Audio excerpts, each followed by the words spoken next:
Most people do not know how to think. When they're faced with a problem, they will go to any length to avoid thinking. They will ask advice from the most illogical people, usually people who don't know any more than they do, next-door neighbors, members of their families. Very few of them have reference books.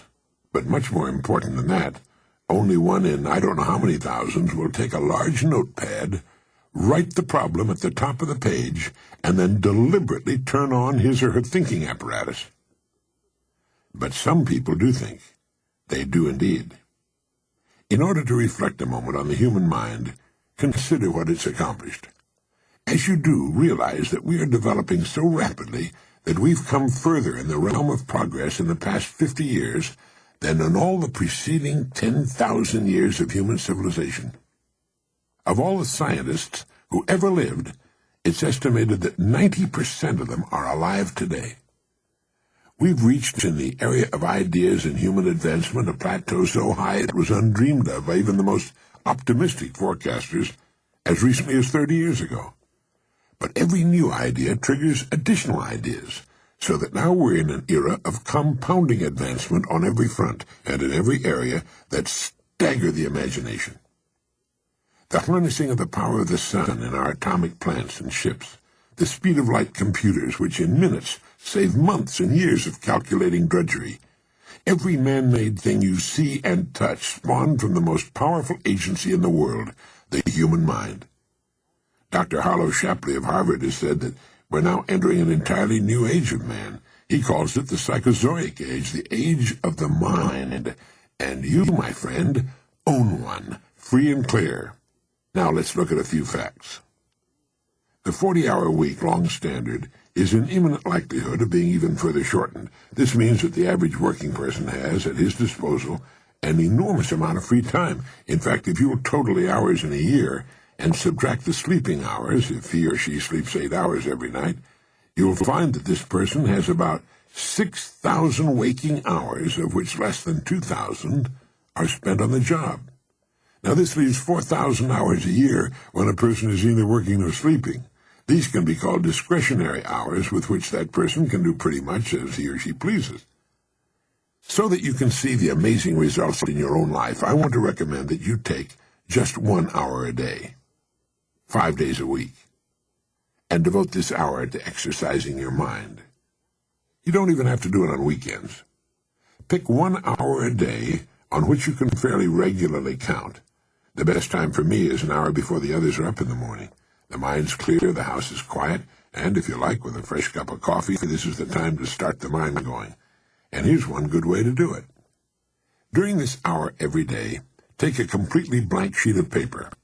At the top of the page, write your present primary goal, clearly, simply. Then, since our future depends upon the way in which we handle our work, write down as many ideas as you can for improving that which you now do. Try to think of 20 possible ways in which the activity that fills your day can be improved. You won't always get 20, but even one idea is good. Now remember 2 important points with regard to this. 1, this is not particularly easy. And 2, most of your ideas won't be any good. When I say it's not easy, I mean it's like starting any other habit. At first you'll find your mind a little reluctant to be hauled up out of that old familiar bed, but as you think about your work and ways in which it might be improved, write down every idea that pops into your head, no matter how absurd it might seem.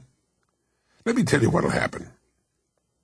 Some of your ideas will be good and worth testing. The most important thing, however, that this extra hour accomplishes is that it deeply embeds your goal into your subconscious mind, starts the whole vital machinery working the first thing every morning, and 20 ideas a day, if you can come up with that many, total 100 a week, even skipping weekends. An hour a day, 5 days a week, totals 260 hours a year and still leaves you 3,740 hours of free leisure time. Now, this means you'll be thinking about your goal and ways of improving your performance, increasing your service. 6.5 full extra working weeks a year, 6.5 40-hour weeks devoted to thinking and planning. Can you see how easy it is to rise above that so-called competition? And it'll still leave you with 7 hours a day to spend as you please. Starting each day thinking You'll find that your mind will continue to work all day long, and you'll find that at odd moments when you least expect it, really great ideas will begin to bubble up from your subconscious. When they do, write them down as soon as you can. Just one great idea can completely revolutionize your work and, as a result, your life. If you want to develop the muscles of your body, you take daily exercise of some sort. The mind is developed in the same way, except that the returns are out of all conceivable proportion to the time and energy spent. The mind of man can lift anything. His muscles, even the best developed, are puny alongside those of some of the dumbest animals on earth. If man had depended on his muscles for survival, he probably would have disappeared, as did the dinosaurs, which were, incidentally, the most physically powerful and most successful creatures that ever lived. Let me give you just some of the results people have reported to me as a consequence of following this 1-hour-a-day routine. An office equipment salesman sold more of his company's product in 1 month than he had formerly sold in an entire year during the 4 years he'd been with his company.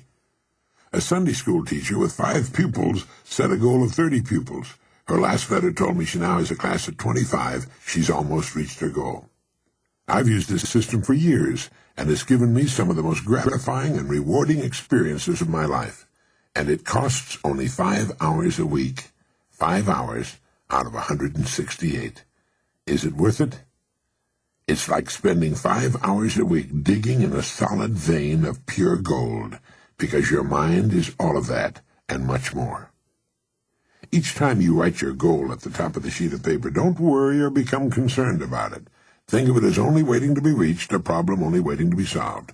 Face it with faith, and bend all the great powers of your mind toward solving it. And believe me, solve it you will.